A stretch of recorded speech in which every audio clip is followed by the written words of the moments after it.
ocurren otros asuntos, la cuestión del problema del lenguaje en la filosofía, el problema del lenguaje, que también lo puedo presentar como la cuestión acerca de la lengua perfecta. Hay un un gran libro, de Eco, acerca de la búsqueda de la lengua perfecta, que es una erudición asombrosa, pero bueno, es un gran tema de la filosofía ese, ¿no? Si existe algo así como una lengua perfecta, una lengua que pueda describir la realidad tal cual es. Generalmente es en la historia que podríamos ver, o sea, una suerte de filología, aunque eso ya nos remite más bien al siglo XIX, pero creo que siempre estuvo atravesada una buena parte de la filosofía en esta pregunta que puedo resumir en ¿qué idioma habla Dios? Esa finalmente es la pregunta, ¿no? Es decir, si existe entonces ese idioma que pueda describir el esqueleto de la realidad. Yo creo que, además, también, no para largo, ¿no? Pero hay una continuidad en esa intencionalidad de encontrar ese idioma, que lo podemos rastrear desde la religión hasta la ciencia atravesada por esa pretensión positivista y neopositivista, que incluso podríamos llegar hasta la actualidad con el rol del periodismo y con el rol del periodista como aquel que intenta describir neutralmente lo que sucede.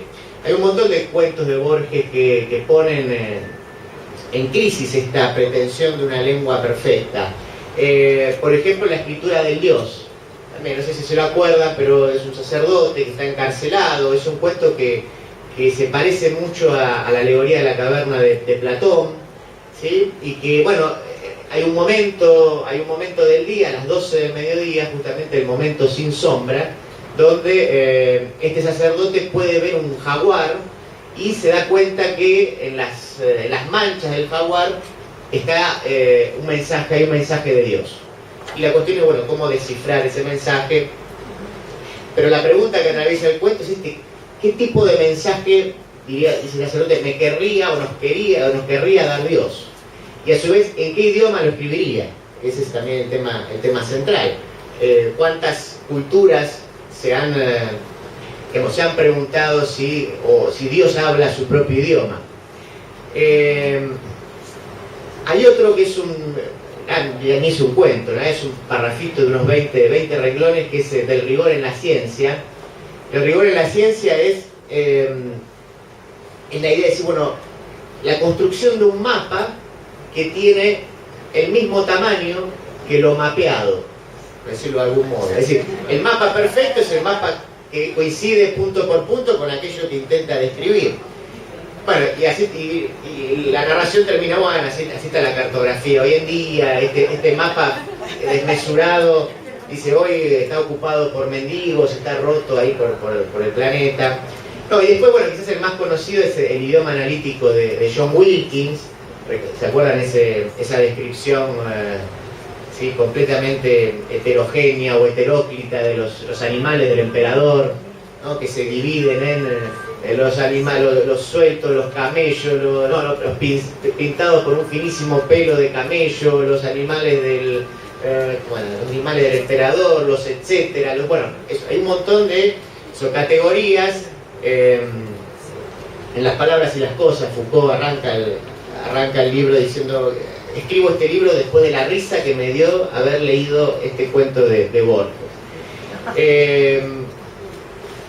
Después también, bueno, hablaban es percipi la frase del filósofo Berkeley, ser es ser percibido, ¿sí? Esta primacía de la percepción, esta primacía del sujeto.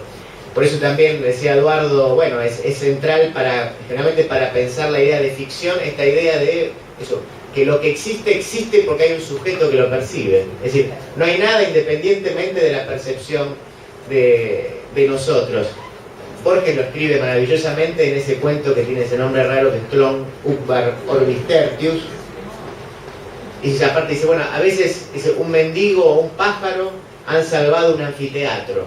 Porque claro, la idea sería, llevada al extremo, sería que si uno cierra los ojos, el mundo desaparece.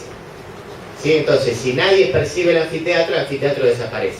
Entonces, a veces es un mendigo, un pájaro, por estar ahí, le dan existencia a ese Por supuesto que la filosofía de Berkeley es mucho más compleja en un sentido, y para evitar este aspecto contraintuitivo de que uno cierra los ojos y el mundo desaparece, mete a Dios, que es justamente un ser, el único ser que puede percibir todo el tiempo. Es una especie de Dios que no parpadea nunca, ¿no? Y que entonces mantiene la estabilidad del mundo.